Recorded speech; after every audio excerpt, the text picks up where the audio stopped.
কিন্তু এই যে মেয়ে, তুমি যে 8-10টা ছেলের সাথে জেনা করেছো, তোমার ইজ্জতের কি হবে?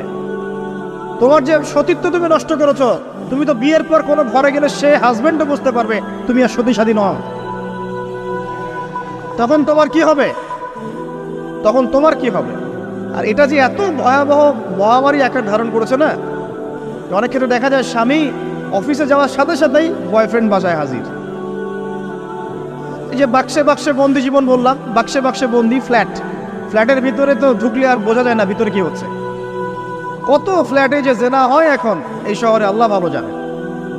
এই ফ্ল্যাটের প্রত্যেকটা ইঞ্চি ইঞ্চি মাটি আল্লাহর কাছে সাক্ষী দিবে।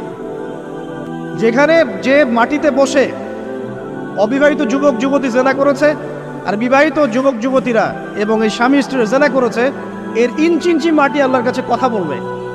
এর ইঞ্চি ইঞ্চি মাটি আল্লাহর সামনে কথা বলবে। ইয়াউমা ইযিন তুহাদ্দিসু আখবার।